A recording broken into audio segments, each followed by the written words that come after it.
بسم اللہ الرحمن الرحیم۔ السلام علیکم۔ روزانہ سبق آموز اور اسلامی واقعات کے لیے اس چینل کو سبسکرائب کریں۔ آج ہم مالک بن دینار اور چور کا قصہ پڑھیں گے۔ ایک چور ایک رات مالک بن دینار کے گھر کی دیوار پھلانگ کر اندر داخل ہونے میں کامیاب ہو گیا۔ ایک بار گھر کے اندر چور کو یہ دیکھ کر مایوسی ہوئی کہ چوری کے قابل کوئی چیز نہیں۔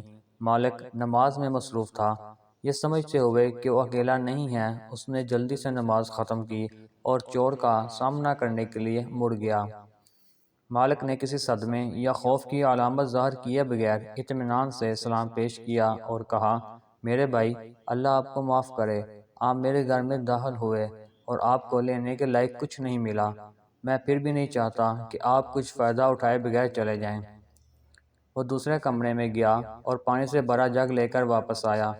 اس نے چور کی آنکھوں میں دیکھا اور کہا، وضو کرو اور 2 رکعت نماز پڑھو، کیونکہ اگر تم نے ایسا کیا تو تم میرے گھر سے اس سے بڑا خزانہ لے کر نکلو گے جس کی تم نے ابتدا میں تلاش کی تھی۔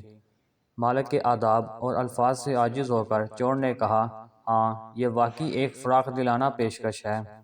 وضو کرنے اور 2 رکعت نماز ادا کرنے کے بعد چور نے کہا، اے مالک، اگر میں تھوڑی دیر ٹھہروں تو کیا آپ کو اعتراض ہوگا؟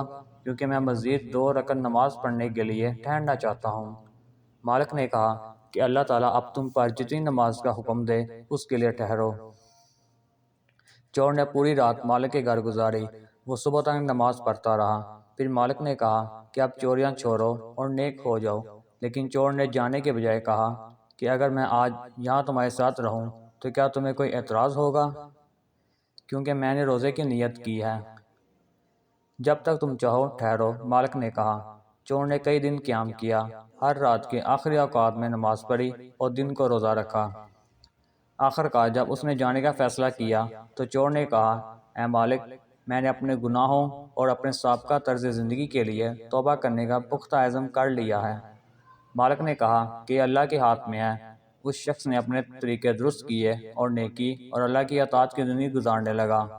بعد میں وہ ایک اور چور سے ملا جس نے اس سے پوچھا، کیا تمہیں اپنا خزانہ ابھی تک ملا ہے؟ اس نے جواب دیا، میرے بھائی، میں نے جو پایا وہ مالک بن دینار ہے۔ میں اس سے چوری کرنے گیا تھا لیکن اس نے میرا دل چرا لیا۔